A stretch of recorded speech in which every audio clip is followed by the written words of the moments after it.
the Black Critic Guy, and happy Valentine's Day to each and every one of you. I hope you're with your significant other. I am with mine once again. Reunited at last. This is the third special video I have given you guys here in the month of February. Man, I must be spoiling you rotten. And last week I gave you guys my top 10 favorite romance films because it is the month of February. I thought it'd be a great time to discuss those, but I was also thinking, well, I gave films some love. What about anime? Where's the love for anime? So, today, on Valentine's Day itself, I give you guys my top 10 favorite romance animes per my opinion. This time I'm just gonna go straight into the list, not following any certain criteria like I did in the top 10 romance films. If they are any kind of romance comedy, romance drama, and if I liked it, I put them on this list. But in the same vein as my top 10 romance films, I do have a few honorable mentions before we get to the list, starting off with Love Hina, the manga series. I won't include the anime in this one because I haven't seen the anime and I heard not a lot of good things about it. But I'm adding it here in the honorable mentions because of how much I liked the manga version of Love Hina, followed by The World God Only Knows, Anunatsu de Mitaru, A Tale of Memories, Kids on the Slope, and finally, To Love Ru. Starting off our list at number 10, we got Baka and Test, Summon the Beast. As much as this anime is mostly a comedy, I cannot deny that I really like the romance throughout the entire anime, especially with the relationships of Yoshi and Minami, Yoshi and Himeji, Koto with that green-haired girl and their really hilarious flirtatious relationship. But the one that was the most serious, the one that I liked the most, is the one with Yuji and Shoko. I mean, it was the most touching, the most romantic, and I really felt they had the strongest connection and bond in this anime. Baka and Test was not only a hilarious time throughout, but it was also a very touching anime in many parts. Is this a trick,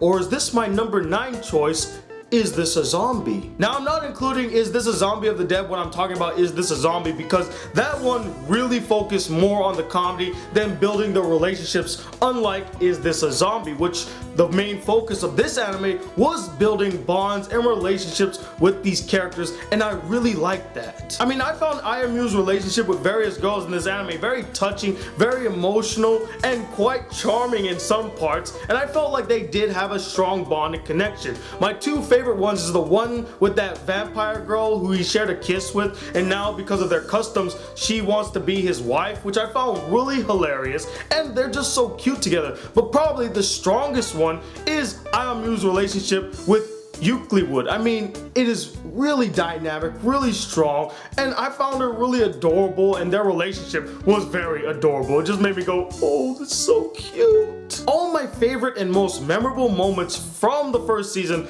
of Is This a Zombie were moments that were shared with Ayumu and Euclid. I just really love their connection and bond. And you gotta admit that Ayumu's fantasies about Euclid as this girl that calls him Big Brother are really adorable and cute.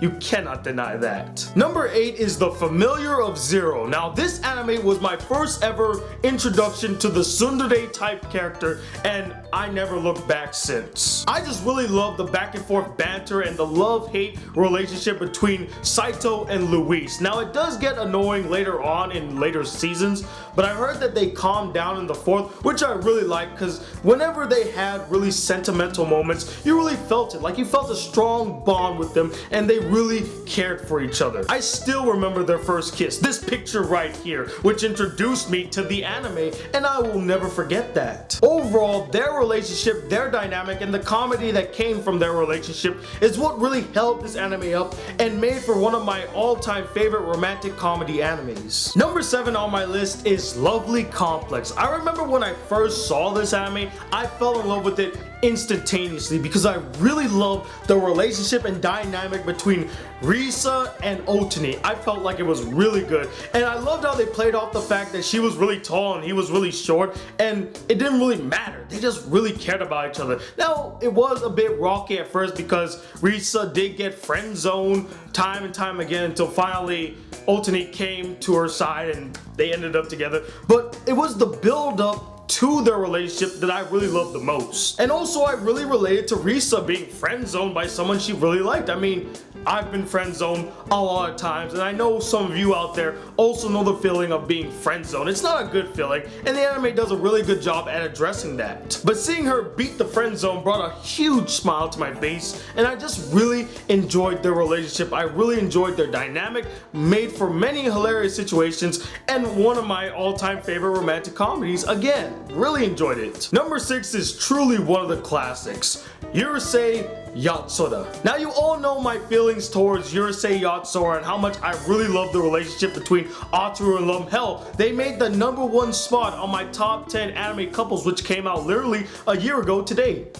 Awesome. Everything explained in that video explains why I really like this anime, because the relationship with Ataru and Lum was really dynamic. Not only that, but there are many other relationships in this anime that I thought were really well developed, really well executed. The comedy from the relationship and the romance elements throughout just made it a really delightful, really fun and entertaining and emotional anime. One of my favorite moments, and also one of the most trying moments for Ataru and Lum's relationship, actually did not come from the series but came from the 5th movie based on the series, where Lum is about to go back to her home planet, but before she does, in a way to reference the first episode of the series, makes him go on a challenge for 10 days to touch her horns again. And just the emotions alone in this movie and the final moments between Ataru and Lum are some of the most touching I've ever seen in an anime, and it really makes me love their relationship even more. As much as Ataru loves to chase after every girl, there's only one girl on his mind, in his heart, and that will forever be the green-haired vixen known as Lum. But as much as there's a lot of focus on those comedic moments, there is also a ton of focus on many romantic moments in this anime. One of the most memorable is the first time that they hold hands and walk home together in episode 10. So endearing and so touching. I could watch that scene over and over again. Urusei Yatsura, definitely deserving to be on my top 10 favorite romance animes. Number 5 is Spice and Wolf. What really made this anime work, what really made this anime have a lot of charm, is the relationship and chemistry between Holo the Wise Wolf and Lawrence. They had a really dynamic relationship. I loved it right off the bat. It was playful, it was serious, it was endearing, everything you could think of. And you would think that an anime about traveling and economics would be boring, but I never was once bored in this anime. Even when they were talking about economics, there was something about the way they said it to each other that made it interesting and fun. There's nothing more I could say that could make you guys understand why I love this anime so much. I already said everything. Their dynamic relationship alone is why they got the number 5 spot. Now this may shock you guys because I've mentioned how much I really love the next anime I'm about to speak of, but in terms of romance, I thought of 3 other animes that really stood out in the romance factor,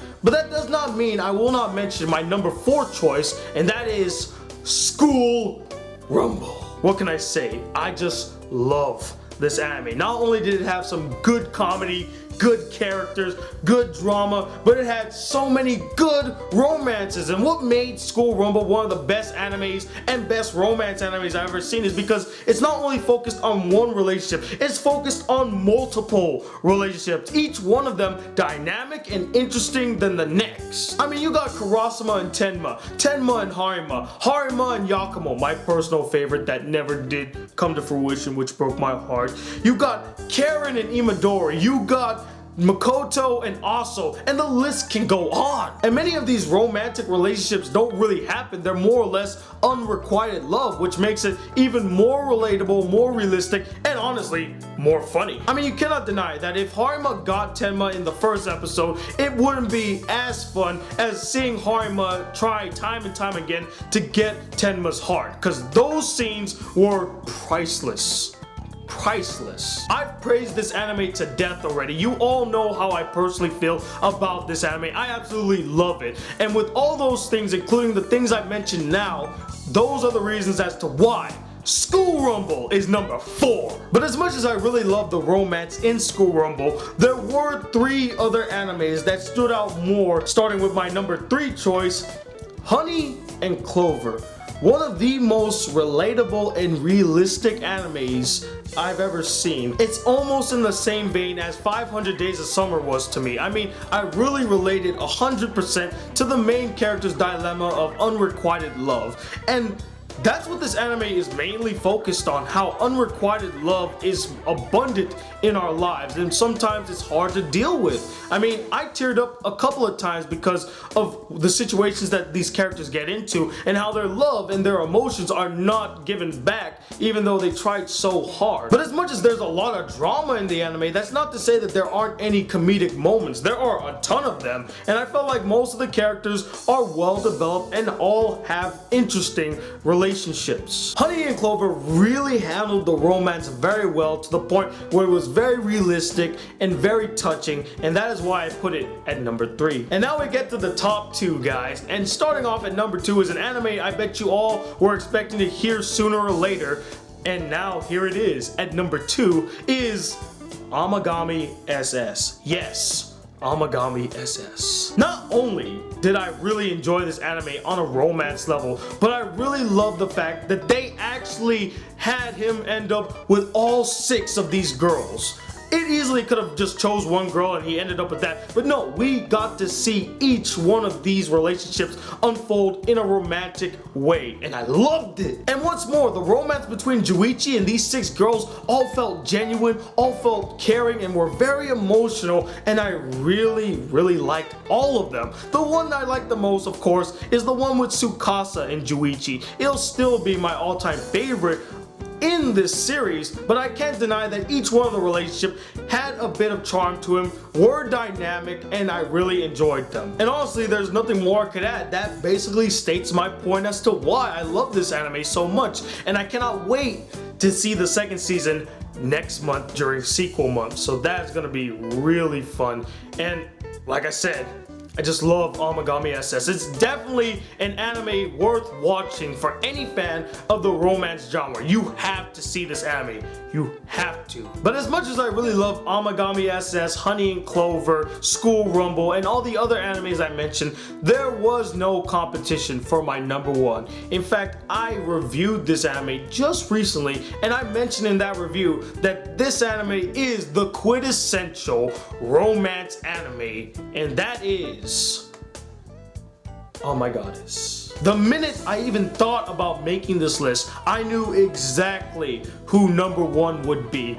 Cause like I mentioned in my review, I said that the romance between Keiichi and Belldandy is one of the most dynamic, sweetest, and cutest relationships I've ever seen, and it really holds this anime up. It is the main focus throughout, and there are moments where it's just them two. They need to hold an entire episode up, and my attention was always glued on the screen. I never went, oh, it's just them two again, I'm so bored by this, it's the same lovey-dovey shit. No, I was just like, oh wow, they're really bonding, I feel a connection, oh that was pretty funny, oh that was really touching, oh that's so sweet.